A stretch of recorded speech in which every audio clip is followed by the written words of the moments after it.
স্বাধীনতা দিবসের সকালে যখন ঢাকার আকাশে যুদ্ধ বিমানের শব্দ ওঠে, মাটিতে ছন্দ মিলিয়ে হাঁটে সৈনিকরা, তখন পুরো জাতি গর্বে ভরে ওঠে।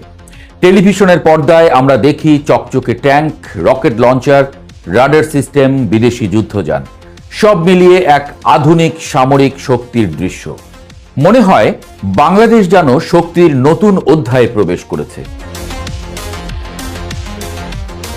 কিন্তু কুচকাওয়াজ শেষ হলে, ধুলো বসে গেলে একটি অস্বস্তিকর প্রশ্ন ধীরে ধীরে মাথা তুলে দাঁড়ায়। এই শক্তি আসলে কার? কারণ যে অস্ত্রগুলো আমরা দেখি সেগুলোর প্রায় সবই অন্য দেশের তৈরি। এক একটি বন্দুক এক দেশ থেকে, রাডার আর এক দেশ থেকে, যুদ্ধ বিমান অন্য মহাদেশ থেকে। বাংলাদেশের সামরিক শক্তি যেন একটি আন্তর্জাতিক প্রদর্শনী, যেখানে আমরা মালিক নই, বরং ক্রেতা মাত্র।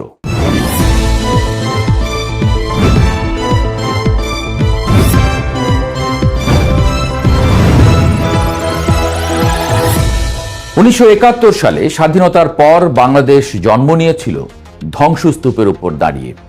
তখন সামরিক শিল্প গড়ে তোলার মতো অর্থনৈতিক সামর্থ্য ছিল না, রাজনৈতিক স্থিতিশীলতাও ছিল না। লক্ষ্য ছিল একটাই, নিজের দেশের সীমান্ত রক্ষা করা, রাষ্ট্র টিকিয়ে রাখা তথা সার্বভৌমত্ব রক্ষা করা। কিন্তু সময়ের সঙ্গে সঙ্গে যে প্রশ্নটি ওঠার দরকার ছিল, আমরা কি নিজেদের অস্ত্র বানাবো, সেটি কখনো জাতীয় আলোচনার কেন্দ্রে আসেনি। দশক পেরিয়ে গেছে, বাজেট বেড়েছে, প্রতিরক্ষা খাতে হাজার হাজার কোটি টাকা বরাদ্দ হয়েছে, কিন্তু সেই অর্থের সিংহভাগ গেছে বেতন, রক্ষণাবেক্ষণ আর পরিচালনায়। আধুনিক প্রযুক্তি গবেষণা বা দেশীয় অস্ত্র উন্নয়নে ব্যয় হয়েছে খুব সামান্য অংশ। ফলে আজকের বাংলাদেশ এক অদ্ভুত বাস্তবতায় দাঁড়িয়ে। সৈন্য আছে, প্রশিক্ষণ আছে, কিন্তু প্রযুক্তিগত স্বাধীনতা নেই। বিশ্ব যখন নতুন অস্ত্র প্রতিযোগিতায় নেমেছে, তখন যুদ্ধের সংজ্ঞাই বদলে গেছে। এখন যুদ্ধ মানে শুধু বন্দুক নয়, ড্রোন, সাইবার সিস্টেম, কৃত্রিম বুদ্ধিমত্তা, নিজস্ব সফটওয়্যার। যে দেশ প্রযুক্তি বানায়, যুদ্ধক্ষেত্রের নিয়ন্ত্রণ তার হাতে থাকে। আর যে দেশ শুধু কেনে, সে নির্ভরশীল থাকে সরবরাহকারীর ইচ্ছার উপর। বাংলাদেশ আজ প্রায় ১ ডজনেরও বেশি দেশের উপর নির্ভর করে সামরিক সরঞ্জামের জন্য। এই নির্ভরতা শুধু অর্থনৈতিক নয়, কৌশলগত। কারণ যুদ্ধ বা সংকটের সময় অস্ত্র সরবরাহ বন্ধ হয়ে গেলে শক্তিশালী সেনাবাহিনীও হঠাৎ দুর্বল হয়ে পড়তে পারে। অতীত আমাদের বারবার দেখিয়েছে অস্ত্র কেনা বেচা যায়, কিন্তু প্রযুক্তিগত স্বাধীনতা কেনা যায় না। বিমান বাহিনীর দিকে তাকালে এই বাস্তবতা আরও স্পষ্ট হয়। মাঝে মধ্যে বিমান দুর্ঘটনার খবর আসে, তদন্তে উঠে আসে পুরনো প্ল্যাটফর্ম, দীর্ঘদিনের ব্যবহৃত যন্ত্রাংশ, রক্ষণাবেক্ষণ জটিলতা, নতুন সংযোজনের আলোচনা হয়, চুক্তির খবর আসে, কিন্তু বাস্তব রূপ নিতে সময় লাগে বছরের পর বছর। যেন আমরা সব সময় ভবিষ্যতের শক্তির অপেক্ষায় আছি, বর্তমানের শক্তি তৈরি করছি না। তাছাড়া অস্ত্র কেনাবেচার দেশগুলোর উপরে আছে নিষেধাজ্ঞা।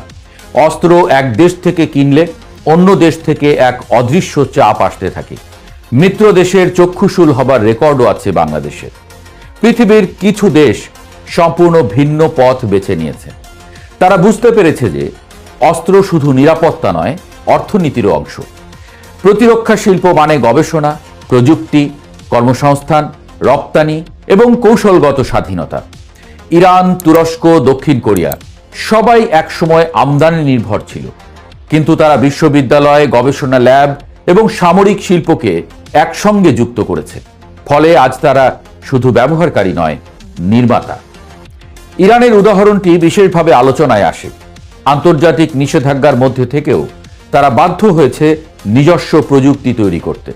তাদের বিজ্ঞানীরা ড্রোন বানিয়েছে, ক্ষেপণাস্ত্র তৈরি করেছে, স্থানীয় শিল্পকে সামরিক গবেষণার সঙ্গে যুক্ত করেছে। ফলে অস্ত্র তাদের জন্য শুধু যুদ্ধের উপকরণ নয়, প্রযুক্তিগত আত্মনির্ভরতার প্রতীক হয়ে উঠেছে। বাংলাদেশের ক্ষেত্রে সমস্যা অন্য জায়গায়। এখানে পরিকল্পনা আছে, আলোচনা আছে, চুক্তির খসড়া আছে, কিন্তু দীর্ঘমেয়াদী শিল্পনীতি স্পষ্ট নয়। আমরা যুদ্ধ বিমান কিনতে চাই, কিন্তু যুদ্ধ বিমান তৈরির ইঞ্জিনিয়ার তৈরি করার জাতীয় পরিকল্পনা কতটা শক্তিশালী? আমরা ড্রোন আনতে চাই, কিন্তু ড্রোন সফটওয়্যার ডিজাইনের গবেষণা কতটা এগিয়েছে? 2025 সালের পর কিছু উদ্যোগ অবশ্য দেখা যাচ্ছে। ইতালির সঙ্গে ইউরোফাইটার টাইফুন নিয়ে আলোচনা চলছে। তুরস্কের সঙ্গে অ্যাটাক হেলিকপ্টার ও ড্রোন সহযোগিতা, চীনের সঙ্গে জেট-10CE যুদ্ধ বিমান এবং ইউএভি উৎপাদনের সম্ভাবনা, এসব পরিকল্পনা ইঙ্গিত দেয় বাংলাদেশ অন্তত বুঝতে শুরু করেছে প্রযুক্তি অর্জনের গুরুত্ব। যদি প্রযুক্তি স্থানান্তর সত্যিকারের বাস্তবায়িত হয়, তবে সেটি হতে পারে একটি মোড় ঘোরানোর মুহূর্ত। কিন্তু এখানেই সবচেয়ে বড় প্রশ্ন, আমরা কি শুধু উন্নত অস্ত্র কিনব, নাকি সেই প্রযুক্তি শেখার জন্য জাতীয় কাঠামো তৈরি করব? কারণ ইতিহাস বলে প্রতিরক্ষা শিল্প গড়ে ওঠে ধীরে ধীরে। প্রথমে মেরামত কারখানা, তারপর যন্ত্রাংশ উৎপাদন, তারপর আংশিক নির্মাণ, শেষে পূর্ণাঙ্গ ডিজাইন সক্ষমতা। বাংলাদেশ সেখানে এখনো এই সিঁড়ির প্রথম ধাপেই দাঁড়িয়ে। একটি রাষ্ট্র যখন শুধু ক্রেতা থাকে, তখন তার সামরিক শক্তি প্রদর্শনীতে সীমাবদ্ধ থাকে। কিন্তু যখন সে নির্মাতা হয়, তখন তার কূটনীতি বদলে যায়। অস্ত্র তখন শুধু নিরাপত্তা নয়, প্রভাবের ভাষা হয়ে ওঠে। বিশ্বের অন্য দেশগুলোও সমঝে চলে। বিশ্বে বহু দেশ আজ অস্ত্র রপ্তানি করে আন্তর্জাতিক সম্পর্ক গড়ে তোলে। বাংলাদেশ এখনো সেই খেলায় প্রবেশই করেনি।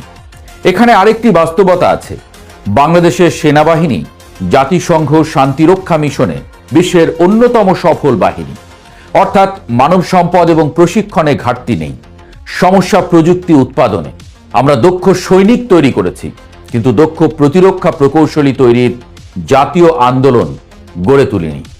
যদি সামরিক বাজেটের একটি অংশ গবেষণা এবং উন্নয়নে ধারাবাহিকভাবে বিনিয়োগ করা হতো, বিশ্ববিদ্যালয় ও শিল্প খাতকে যুক্ত করা হতো, তবে আজ অন্তত ড্রোন, নজরদারি সিস্টেম বা সামরিক সফটওয়্যারের ক্ষেত্রে দেশীয় উৎপাদন শুরু হতে পারত। ছোট প্রযুক্তি থেকেই বড় বড় শিল্প জন্ম নেয়। বিশ্ব রাজনীতি দ্রুত বদলে যাচ্ছে, সরবরাহ চেইন ভেঙে যাচ্ছে, জোট বদলাচ্ছে, যুদ্ধের ঝুঁকি বাড়ছে। এই বাস্তবতায় শুধুমাত্র আমদানি নির্ভর সামরিক কাঠামো দীর্ঘমেয়াদে ঝুঁকিপূর্ণ। কারণ অস্ত্র কিনতে টাকা লাগে, কিন্তু প্রযুক্তি তৈরি করলে শক্তি তৈরি হয়। বাংলাদেশ আজ একটি সন্ধিক্ষণে দাঁড়িয়ে। সামনে দুটি পথ। একটি পথ কুচকাওয়াজের ঝলকানি ধরে রেখে বিদেশি অস্ত্রের উপর নির্ভর করা, আরেকটি পথ ধীর, কঠিন কিন্তু স্থায়ী নিজস্ব প্রতিরক্ষা শিল্প গড়ে তোলা। প্রশ্নটি শুধু তাই সামরিক নয়, মানসিকও। আমরা কি নিজেদের নিরাপত্তা অন্যের কারখানায় তৈরি করতে চাই, নাকি নিজের ল্যাবরেটরিতে? স্বাধীনতার অর্ধ শতক পর বাংলাদেশের সামনে সবচেয়ে বড় চ্যালেঞ্জ হয়তো যুদ্ধ নয়, বরং আত্মনির্ভরতার সিদ্ধান্ত।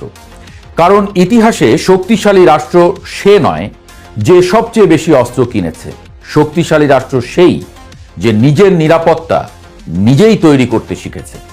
কুচকাওয়াজের মঞ্চে যে অস্ত্রগুলো ঝলমল করে, সেগুলো একদিন সত্যিই জাতীয় গর্ব হবে, যেদিন তাদের গায়ে লেখা থাকবে মেড ইন বাংলাদেশ।